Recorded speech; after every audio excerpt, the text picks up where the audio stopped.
በአፍሪካ የዓለም ዋንጫ ማጣሪያ ጥሎ ማለፍ ጨዋታ ዲሞክራቲክ ኮንጎ ካሜሩንን 1-0 በሆነ ውጤት አሸነፈች። የዲሞክራቲክ ኮንጎን የማሸነፊያ ግብ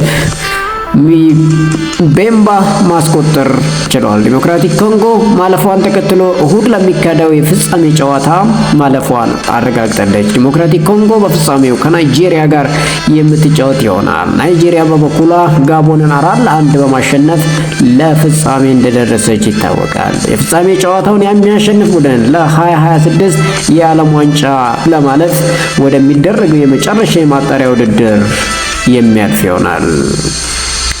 የ8 ጊዜ ባላንዶር አሸናፊው ተጫዋች ሊዮኔል ሜሲ በቀድሞ ክለቡ ባርሴሎና ሐውልት ሊቆምለት መሆኑ ተገለጸ። በባርሴሎና ሊዮኔል ሜሲ በአዲሱ ስታዲየም ካምፕ ኑ ስታዲየም በር ላይ ሐውልት ሊቆምለት እንደሚችል የክለቡ ፕሬዝዳንት ሁዋን ላፖርታ አሳውቀዋል። ሁዋን ላፖርታ ሲናገሩም ሁሉም የባርሴሎና ደጋፊ ሜሲ ሐውልት እንዲቆምለት ይፈልጋል ያሉ ሲሆን ይህንን እውን ለማድረግ እየሰራን ነው ሲሉ ሀሳባቸውን ተናግረዋል። ፕሬዝዳንቱ አክለውም የሐውልቱ ንድፍ ተሰርቶ ሲጠናቀቅ ከሊዮኔል ሜሲ ቤተሰብ ጋር እንነጋገራለን ሲሉ ገልጸዋል። ሊዮኔል ሜሲ ሐውልቱ እንዲቆም ፍቃዱን ሲሰጥ ክለቡ ወደ ስራ እንደሚገባ ፕሬዝዳንቱ ጨምረው ተናግረዋል። ፔፕ ጋርዲዮላ ለደጋፊዎች ጥሪ አቀረበ። የካታላን ብሔራዊ ቡድን ከቀናት በኋላ ከፍልስጤም ብሔራዊ ቡድን ጋር በባርሴሎና የወዳጅነት ጨዋታ ያደርጋል። የወዳጅነት ጨዋታው በባርሴሎና ኦሎምፒክ ስታዲየም የሚካሄድ ይሆናል። በዕለቱ ደጋፊዎች የወዳጅነት ጨዋታውን እንዲታደሙ አሰልጣኝ ፔፕ ጋርዲዮላ ባስተላለፉት መልእክት ጥሪ አቅርበዋል። ጨዋታው ከጨዋታ በላይ ነው የሚሉት ፔፕ ጋርዲዮላ በጋዛ ሕይወታቸው ያለፈ ከ400 በላይ ስፖርተኞችን በማሰብ አብሮነታችንን እናሳያለን ብለዋል። ከጨዋታው ትኬት የሚገኘው ሽያጭ ሙሉ በሙሉ ገቢው በፍልስጤም ጋዛ ለሰብአዊ እርዳታ እንደሚውል ተናግረዋል። የወዳጅነት ጨዋታው ቀጣይ ሳምንት ማክሰኞ ስፔን የዓለም ዋንጫ ማጣሪያ ጨዋታውን ከቱርክ ጋር በምታደርግበት ዕለት ይደረጋል። የካታላን ብሔራዊ ቡድን በዩኤፋ እና በፊፋ እውቅና የሌለው ቢሆንም የተለያዩ የወዳጅነት ጨዋታን እንደሚያደርግ ታውቋል። ፖርቹጋላዊ ክርስቲያኖ ሮናልዶ የዓለም ዋንጫ የመጀመሪያ የመክፈቻ ጨዋታ ያመልጠዋል ተብሎ ይጠበቃል። ፖርቹጋል በአይርላንድ 2-0 በተሸነፈችበት ጨዋታ የቡድኑ አምበል ክርስቲያኖ ሮናልዶ ቀይ ካርድ መመልከቱ ይታወሳል። የ40 ዓመቱ ክርስቲያኖ ሮናልዶ በፖርቹጋል ብሔራዊ ቡድን ተጫዋችነት የመጀመሪያ ቀይ ካርድ ሆኖ ተመዝግቧል። ሮናልዶ ለፖርቹጋል ባደረጋቸው 226 ጨዋታዎች ውስጥ የመጀመሪያ ቀይ ካርድ ሆኖ ተመዘገበ። ይህንንም ተከትሎ ፖርቹጋል የምታልፍ ከሆነ ክርስቲያኖ ሮናልዶ የቀጣዩ የ2026 ዓለም ዋንጫ የመጀመሪያ ጨዋታ የሚያመልጠው ይሆናል። ፖርቹጋል ለዓለም ዋንጫ በቀጥታ ለማለፍ በምድቡ የመጨረሻ ጨዋታ አርሜኒያን ማሸነፍ ይጠበቅበታል። በተመሳሳይ ሰዓት በተደረጉ የአውሮፓ የዓለም ዋንጫ ማጣሪያ ጨዋታዎች እንግሊዝ ሰርቢያ 2-0፣ ጣሊያን ሞልዶቫን 2-0፣ ፈረንሳይ ዩክሬን 4-0፣ ኖርዌይ ኤስቶኒያን 4-1 በሆነ ውጤት ማሸነፍ ችላለች።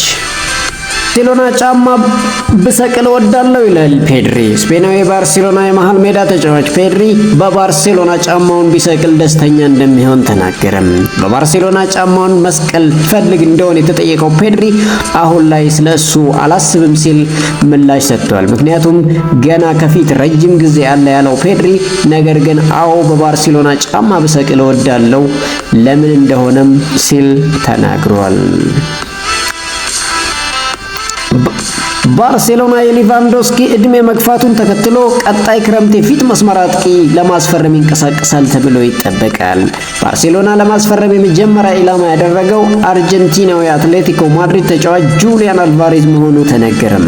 ይሁን እንጂ አሁን ላይ አትሌቲኮ ዲ ማድሪድ የክለቡን 50% ድርሻ መሸጡን ተከትሎ ዝውውሩ እንደሚወሳሰብ ተነገረም። አትሌቲኮ ማድሪድ በዚህ ሰዓት አስገዳጅ ነገር ውስጥ የሚያስገባው ገንዘብ እንደሚያስፈልገው ተገልጿል። አልቫሬዝ ካለው የግብ ማስቆጠር ክሎት ባሻገር በተለያዩ የአጥቂ ቦታዎች መሰለፍ መቻሉ ሃንሲ ፍሊክ መንገድ ተስማሚ መሆኑ የክለቡ ኃላፊዎች ተመራጭ አድርገውታል። ኪሊያን ምባፔ ወደ ሪያል ማድሪድ ተመልሷል። ፈረንሳይ ብሔራዊ ቡድን አምበል ኪሊያን ምባፔ የብሔራዊ ቡድንን ስብስብ በመልቀቅ ወደ ሪያል ማድሪድ መመለሱ ተገለጸ። ኪሊያን ምባፔ የፈረንሳይ ብሔራዊ ቡድን ከአዘርባይጃን በሚያደርገው ጨዋታ የማይሳተፍ ይሆናል። ተጫዋቹ በቀኝ ቁርጭምጭሚቱ ላይ እብጠት እንዳጋጠመውና ማድሪድ ውስጥ የሕክምና ምርመራ እንደሚደረግለት ተገለጸ። የፈረንሳይ ብሔራዊ ቡድን ትላንት ምሽት ዩክሬንን 4-0 ባሸነፈችበት የዓለም ዋንጫ ወደ ዓለም ዋንጫ ማለፏን አረጋግጣለች። ኪሊያን ምባፔ በጨዋታው 2 ጎሎችን ማስቆጠሩና 1 ጎል ላይ ኡጎ ኤኪቲኬ አመቻችቶ ማቀበሉ ይታወሳል። የጣሊያን ብሔራዊ ቡድን አሰልጣኝ ጂያኑኖ ጋቱሶ ደጋፊዎችን ተቃውሞ ማቅረባቸውን እንዳበሳጫቸው ገልጸዋል።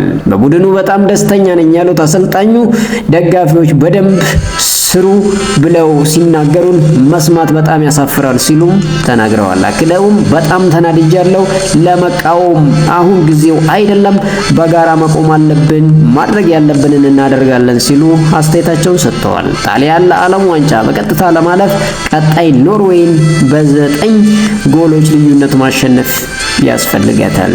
ጣሊያን ኖርዌይን በ9 ጎል ልዩነት ካላሸነፈች ለዓለም ዋንጫ ለማለፍ የጥሎ ማለፍ ጨዋታ ታደርጋለች። ጣሊያን በአሰልጣኝ ጂያኑኖ ጋቱሶ እየተመራች 6ኛ ተከታታይ ድል በማሳካት ጥሩ ጉዞ በማድረግ ላይ ትገኛለች። ወደ ቻናላችን ተከታታዮች ቻናላችንን ሰብስክራይብ፣ ቪዲዮአችንን ላይክ በማድረግ አበረታቱን።